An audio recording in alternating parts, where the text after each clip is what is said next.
I was wondering about the increased visibility of the articles University of Florida researchers published in Elsevier. Are you exploring similar sorts of arrangements with other publishers? Yes, so several years ago, I was at an SSP, Society of Scholarly Publishing meeting, and there was a whole panel on chorus.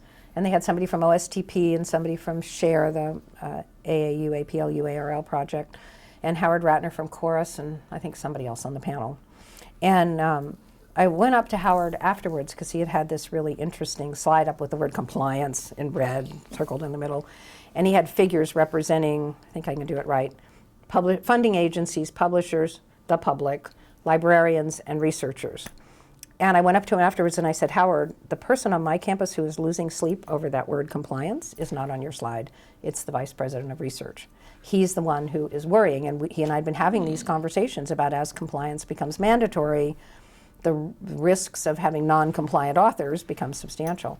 And Howard did subsequently amend his slide and add the VP of Research. But I also said to him, look at this slide, setting aside John Q. Public, and we do all understand the desire to serve him or her. You're developing chorus to serve the publishers and the funding agencies. And there's 3 of us now that you've added the VP of Research along the bottom of the slide, and we all come from academia. And it's a 3-legged stool, and you're planning on 2 legs. So you need us there because it's not going to help you to develop chorus so it meets the needs of the funding agencies and the publishers if it doesn't meet our needs. Right. And so I said, I really understand why you have to start with the funding agencies, and it has to work for the publishers and the funding agencies. But at the time that you're ready, you should come and talk to me and to other people in academia, and let's build it as a 3-legged stool. And so I ran into Howard various places over the following year or so. And every time I saw him, I sort of said, hey, ready to call me yet? So, it was sort of a friendly, kind of thing, but just not letting him forget. And a couple of months ago, he called me and he said, we're ready. And I was like, really? I thought we were going to do the Chinese water torture for much longer. So at any rate, he's got 7 publishers who are members of Chorus who have been observing the Elsevier project. One of them is Elsevier.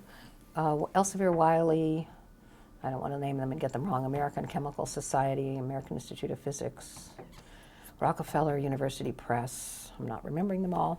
I have a slide I could share with you.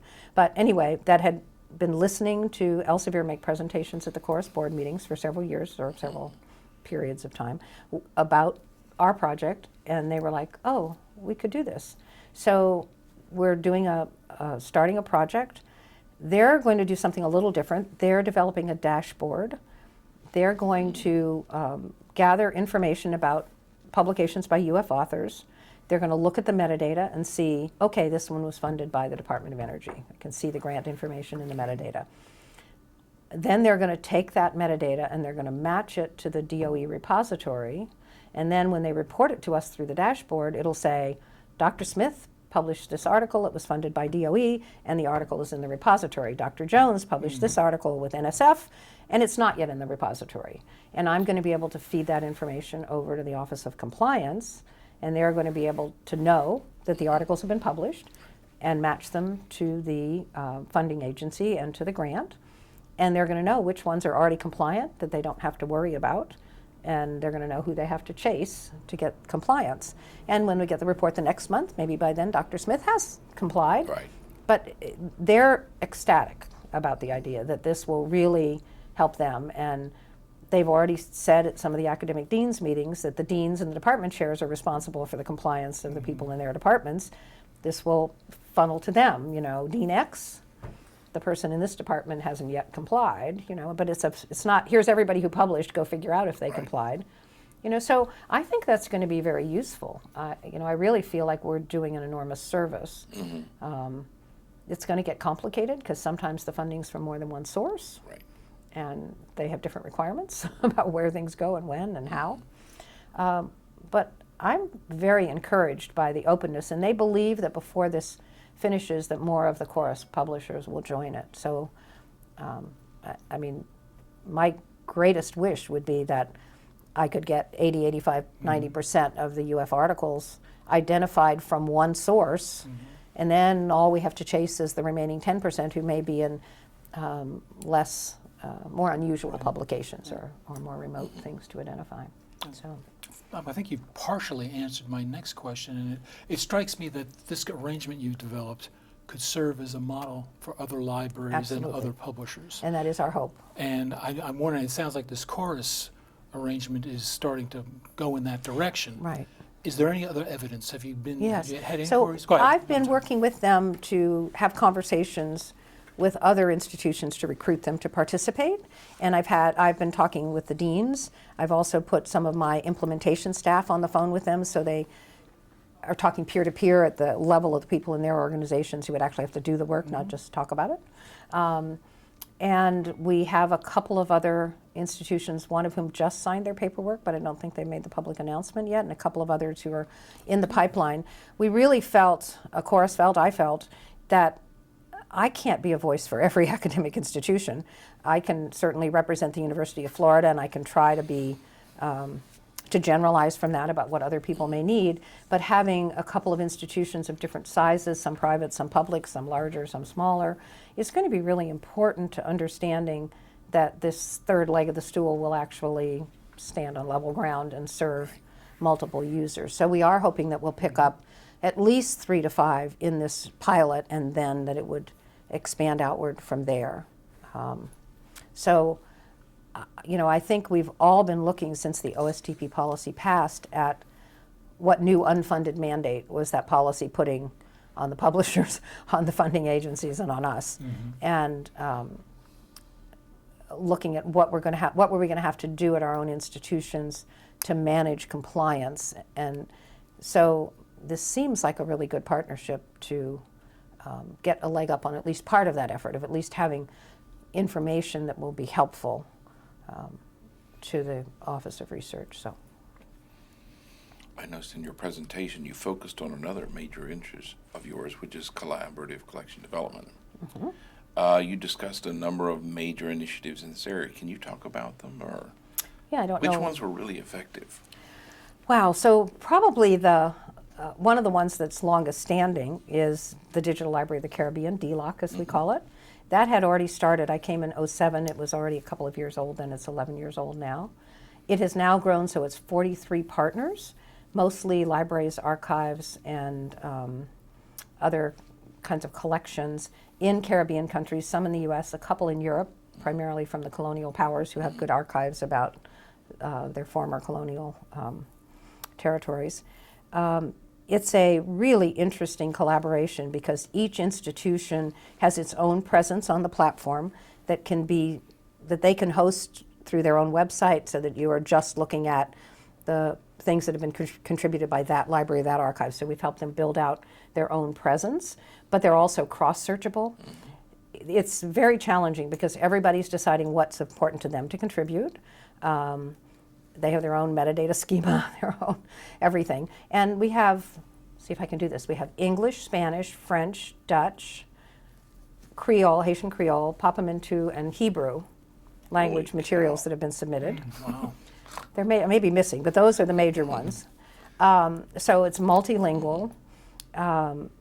It's been a really very interesting collaboration, and we built really strong friendships and partnerships. And in the beginning days, a lot of the training was coming from the U.S. to them, and in fact, in the early grant we were able to help them get equipment as well as training for some of them. But they're now training other people in the Caribbean and cross-training back to us, and so it's just been wonderful to watch the growth of this and the pride that they take in it.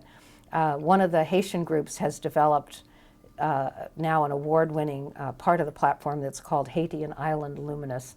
You can just Google it. It's a breathtaking digital scholarship project.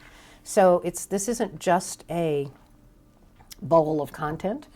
It's leading to these really vibrant digital scholarship projects. We have a couple of academic courses that have grown out of using some of the DLOC content. We've got a board of scholars who's working with us. It's a pretty amazing opportunity. And then, interestingly, out of that, several other partnerships have grown. So after the Haitian earthquake, a group of primarily academic, but a Law Library of Congress, a couple of other research law libraries, were interested in building a comprehensive collection of Haitian law. to give back to the people of Haiti because they had lost a lot of their resources, but also for scholars of Haiti, so it would serve dual purpose. And I happened to have lunch with the guy from the Law Library Microfilm Consortium, as it used to be called, who was planning it. And he was telling me about it, and he was all excited about it. And I said, well, why haven't you talked to me? And he was like, well, your law library doesn't collect in this. And I'm like, I'm not talking about the law library. I'm talking about my Latin American and Caribbean collection, which does collect. And he said, oh, I never thought about that. It was a law library project, and, you know, we all do our silos. And he went back and started looking at our collection, and we became the third largest contributor, even though the project was well along at that point. And LLMC's platform was a membership platform, so it didn't have public access, and the whole point was to give it to the people of Haiti as well. Right. And so DLOC became the public access platform, and that collection is among the 10 most heavily used collections in DLOC and among the 10 most heavily foreign language collections in LLMC. And so now they looked at that and said, wow, this was fun, this was a great model. We got, I think, 15 or more libraries collaborating in building this collection. We want to do it for Cuba, and we'll start with the University of Florida collection. And we've finished ours, we've given them all of our stuff, and we've helped recruit other people. And they're now reaching out to other libraries and building it out. So there's already a presence for the Cuban Law Initiative on DLOC and in LLMC. And we have a partnership with the Bibliothèque Nationale José Martí, the National Library of Cuba.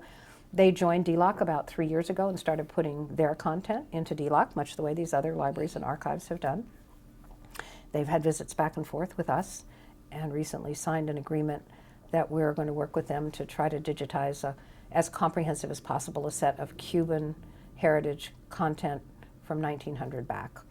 He's done this analysis of his own collection. He's digitized 89,000 cataloging records, and he's had his staff analyze it, and they believe that 58% of those materials represented by those cards, and of course a card can represent large sets in some cases, that 58% of those are uniquely held in Cuba. And so he has to do those. There's no other way they're going to get done. But what he's asked us to do is, can we build partners who will work on the other 42%, where at least one of us has got it outside of Cuba. And the idea would be we would exchange content with him and he with us. It would all be on DLOC for public access. And he would also host it in country. They have relatively limited internet access. I'm sure that will change. But at the moment, he can't do the public access himself because he doesn't have the internet capability to do it. So, I mean, it's DLOC to Haitian law to Cuban law to Cuban heritage. I mean, it's just this beautiful continuum. Yeah.